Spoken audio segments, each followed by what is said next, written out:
everybody, Jesse here. Today we're going to be taking a look at some places where you all can find some free wood to play around with when you're just starting out with some woodworking or other wood projects, in particular as it pertains to this channel, wood carving and or wand making. It's a good, some of these places to get some of these free bits of wood will be particularly beneficial when you're starting out. Just kind of get your feet wet and play around with some of the wood and kind of get down some of your techniques and get familiar with some of the tools that you'll be using when it comes time to purchase a nice piece of hardwood to turn on, say, a lathe or any other instruments that you plan on using, so that your skills are a little bit more refined and polished at that time, so you can produce a piece of work that you're really happy with a nice, good quality piece of wood that you purchased, and you didn't have to, you know, make your mistakes on those nicer pieces of wood. You can use some of these free pieces of wood as your testing grounds.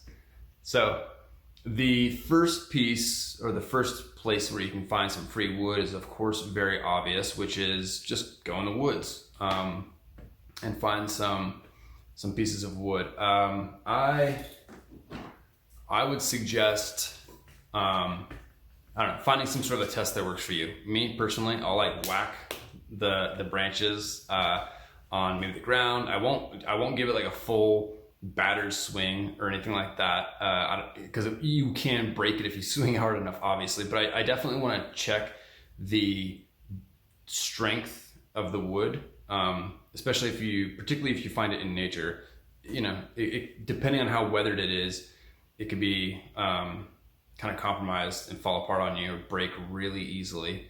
Going along with that, so found pieces of wood,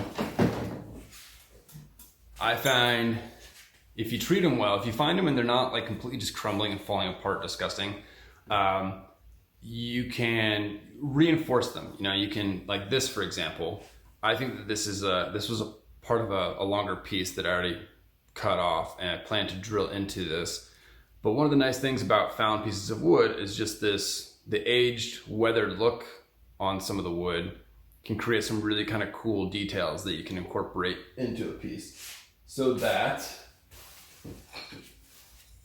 if you drill into it, right, and pretend that this is like the blade of your wand, you get in there about an inch or so, okay? And this is just a piece of, like, I think poplar dowel or whatever, but I would probably use like I mean, there's nothing wrong with using this. I would consider using it. But you could also use like some walnut or any wood of your choosing. Just got to turn it down the lathe to the whatever diameter you're going to drill in here, or drill in here and then turn it down to match. Plug it in there, wood glue it. I suggest approximately an inch at least to make sure that it's really sturdy and set in there. But as far as these found pieces of wood that are a little aged looking, they have awesome amounts of detail. And what I did is I used a little bit of water. You can look it up online. It's a very small amount. It's like, depending on the amount of wood glue you're using, I used Gorilla wood glue, a couple of drops of water, like eyedroppers, to about, you know, like that amount, if that were like a little pool on a plate or something, of wood glue. But you'll need to test it out to see what consistency works best for you. And he's kind of working into some of these cracks and crevices, and you know, I also used like a twist tie around this to kind of hold it firm as all the glue set up, and took that off, and it's really solid now. So now I don't really have any worries working with this and having it like falling apart. It was a sturdy piece to begin with when I found it anyway, but I just wanted to go take that extra step to reinforce it, just to make sure that it would stay nice and strong. And then of course, once I'm done plugging the blade in here and polishing this all up, I'm gonna go back over it with like a polyacrylic or polyurethane coating to seal all of everything and to give it additional durability. So if you're gonna use pieces that you find in the forest, I don't know if it is necessarily particular to the area that you live in, but in any case, I would recommend boiling it. You can use one of those, it's like a 5-gallon bucket that you get from like Lowe's. That should be fine. I think that I did that before and it didn't warp it or anything like that. If you want to be on the cautious side, my wife got this big metal drum for making tamales, and you could easily use that. Of course, depending on where your garage is in relation to your kitchen or your back patio or whatever, be careful transferring some boiling water to your bucket full of wood. The importance behind that is you want to go ahead, and if there's any kind of like germs or I know some people might cringe away from it, but if there's like any like little bugs or anything like that that could be in there, that you neutralize all that stuff. I have boiled some that there were some insects in. I did not use them. I personally tossed them because I don't want to send anything to anyone that may be uncomfortable with that.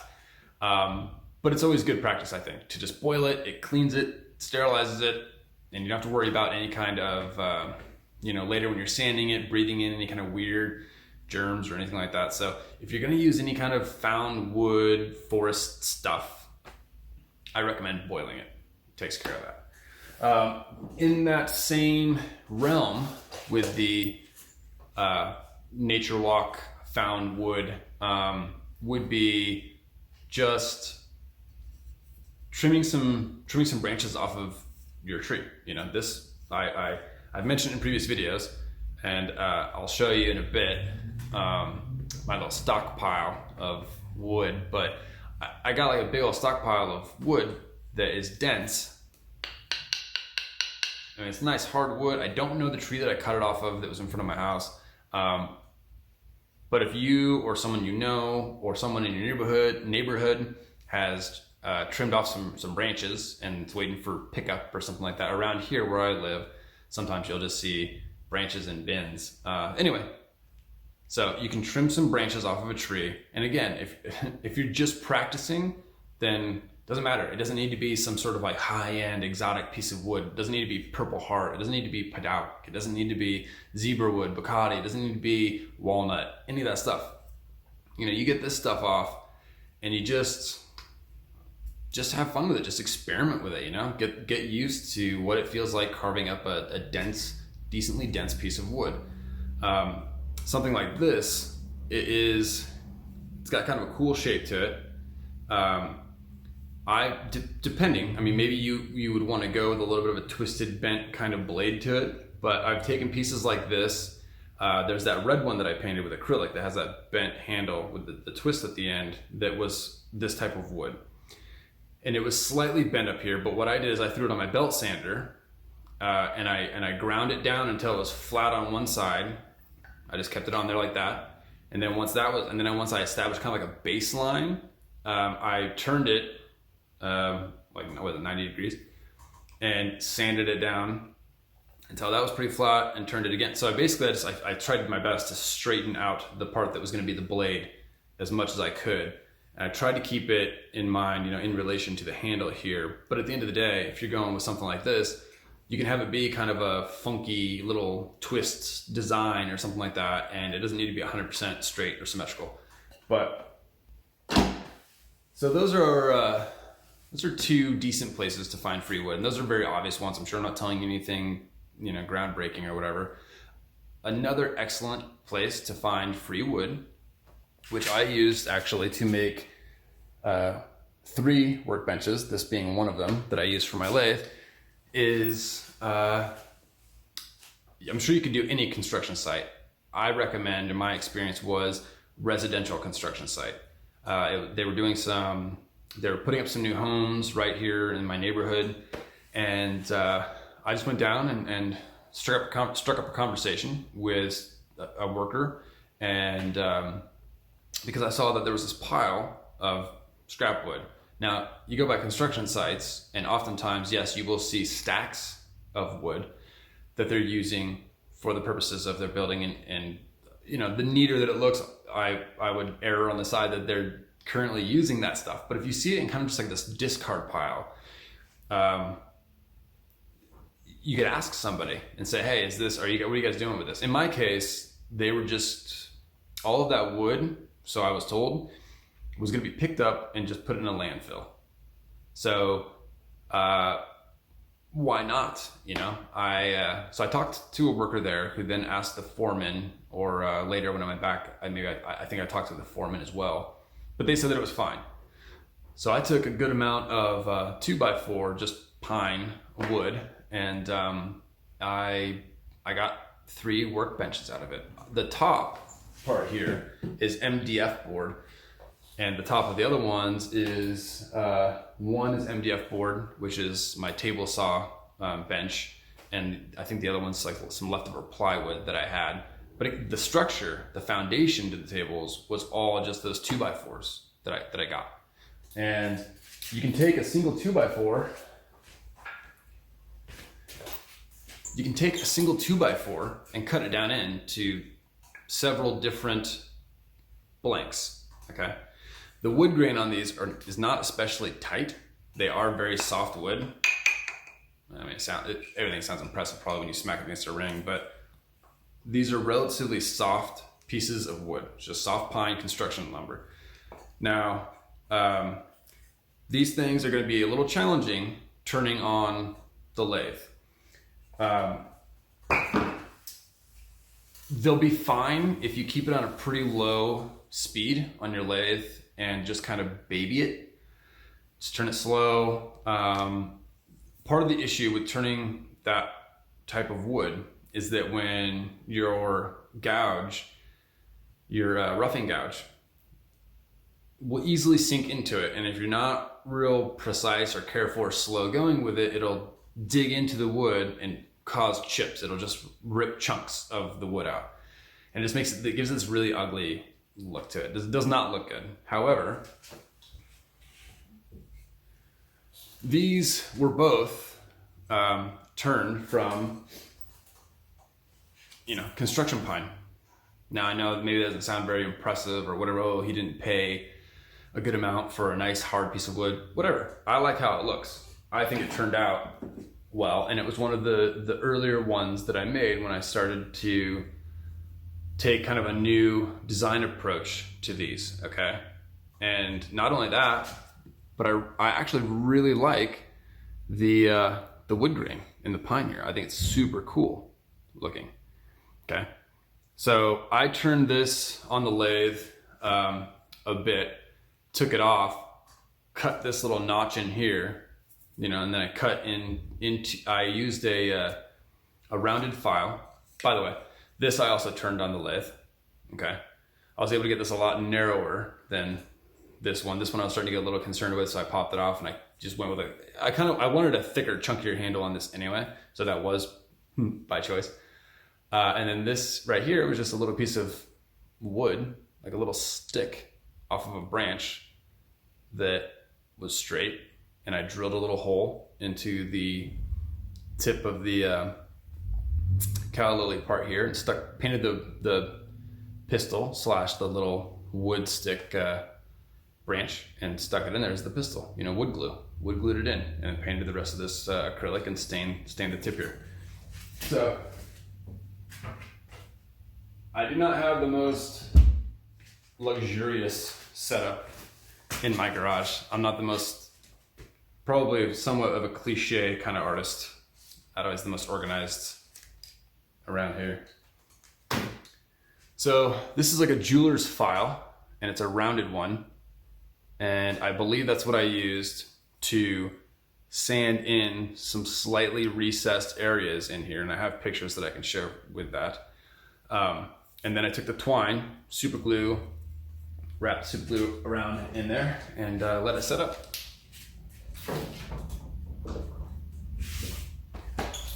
So that's another good spot. That's a really great spot to find some free wood. I had almost like a pallet worth of pine wood. It was ridiculous, and I still have plenty. And I still experiment with it. When I'm looking to try something a little bit new, or I'm just not sure, I might grab one of those pieces, and try out a new approach, a new way of carving in some details or roughing out a shape. Sometimes I'll use them just as so on my drill press, if I'm looking to drill a hole through a nicer piece of wood, you want something underneath of it. You want something underneath where the drill bit's gonna come out to brace it so that you don't get the wood breaking on the exit on the underside. So by having something underneath that you clamp it to, or that you just are able to brace it against as you drill into it, it's gonna make a cleaner hole on the exit. So, I mean, that's some of what I use that stuff for. So there's some of the found wood, there's some of the pine wood. Oh, so another place to find free wood is, get on Craigslist. Last I checked, Craigslist still exists. You could use Facebook Market. Put some feelers out there on social media. Do a post, ask people. But if they have wood, free wood, leftover hardwood, So I'm not some sort of a professional construction guy or whatever, so I think that this is like 100% solid hardwood flooring is my, there's like this little recessed area here, and there's like a little nib on this side, which I imagine the pieces, the slats or the pieces, connect together. And then these ridged area, I think this is where like the glue would fill in when they put it down on the ground and they place the boards down on it. But this is solid hardwood flooring, I believe. So, if you know someone who's in construction that uses this type of material, ask them if they have any throwaways. Ask them if they have any pieces that got, cracked part way, or at an angle that they can't use in the flooring and it's just going to toss. But you could easily, cut that cracked part off and use like a nice strip here to make something, In fact, I'll give you a little sneak peek. This type of wood, which I believe is walnut, is what I am currently making this one out of, okay?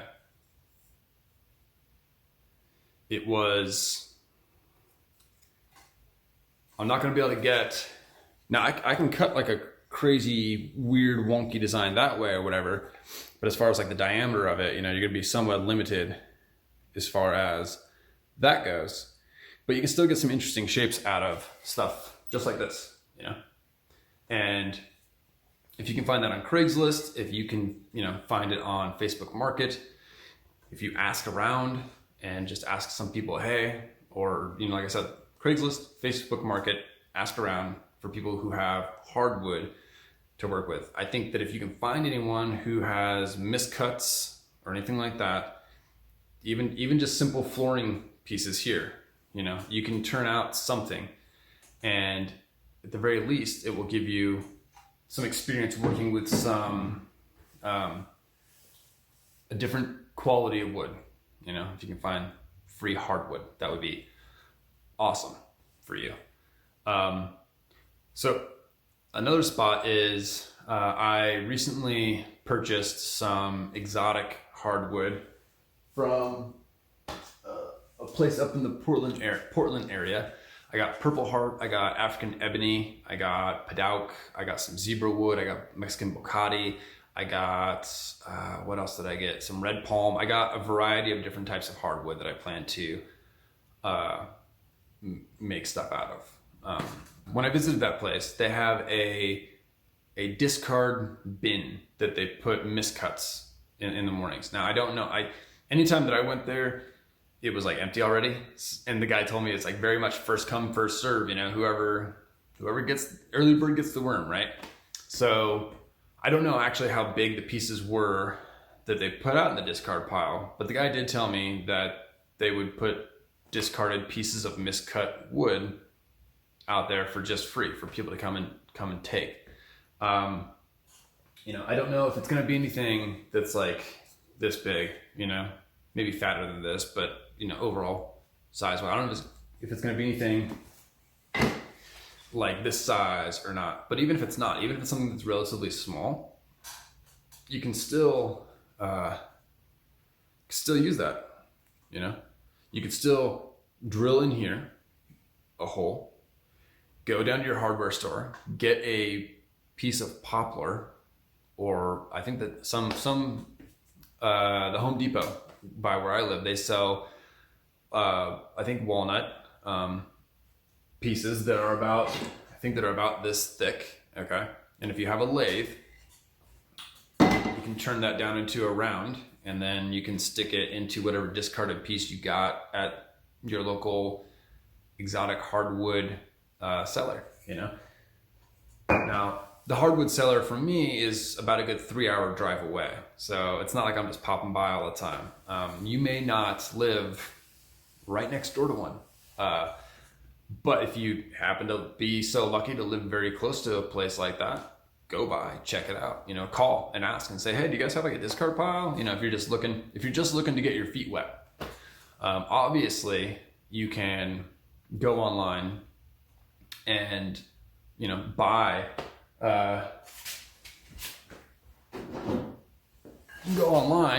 nice pieces of exotic wood that you can have shipped to you. This is Purple Heart. I'm really itching to get something made out of this, but I'm waiting until I know exactly what it's going to be. I want to make sure that I do something really unique with it, or just, I don't know. I'm not sure exactly what I'm going to do with it yet, but I have it, and I have multiple other pieces that I picked up. So you can, you know, if you have one that you live near, you know, you can order this stuff anytime. So what I was talking about today is just some places where you can find some free wood to work with. I talked about a couple of really, really obvious ones, you know, like as far as going in the woods or trimming a tree near your house, if you have permission, or your own tree. The construction site one, I hope that was one, maybe a lot of you know that, maybe it's kind of like that obvious thing that no one would think to do because they just think, oh, well, that's construction, a construction site. I'm not gonna go bother them, or I'm not gonna, you know, you obviously need to be comfortable enough approaching people to go and have the conversation. But provided that you are, I'd really recommend going and picking up, you know, a few pieces of, like, a few 5-foot pieces of free construction lumber to just kind of play with. Even if you've kind of already started some woodworking, or carving out some of your own designs, you know, go and pick up some pieces anyway. You know, you could use them to further advance your skills, to try new things with. Take it and don't cut it down into blanks. Leave it, you know, as wide as a 2x4 is, and provided that you have a bandsaw. I have a skill bandsaw, which is relatively affordable. You know, I'll cover some of that stuff in another episode. But, you know, cut out some interesting shapes and stuff. So I hope I covered enough. I hope that you all found some sort of value out of this. Got you thinking about some different ways to find some hardwood, or wood in general. Some different ways to find some wood to play with. Let me know in the comments section below if you found any value out of this. If I mentioned anything that maybe you hadn't previously thought of before, please let me and let the fellow subscribers, this growing community. I know I'm pretty small right now, but I hope we can grow. I hope that you all can help each other too. Leave comments below and let each other know of some awesome places to find some free wood. Of your own experiences, you know, like where you found some, who you knew in what industry, you know, that had free discards of hardwood, stuff like that. You know, that would be awesome if you guys could all share amongst yourselves, share with me. You know, we can all kind of have the conversation, and we can figure out some places to get some of these materials and get a little experience under your belts. I hope you all enjoyed this episode. There's going to be another one coming out. This is the first one of a multi-episode series on my wand making process, just kind of going through basic wood acquisition for free starting out. And I look forward to your guys' comments, and I look forward to the next few episodes. If you haven't done so yet, hit subscribe, click the little bell so that you get future notifications when new episodes come up. And I look forward to seeing you guys in the future.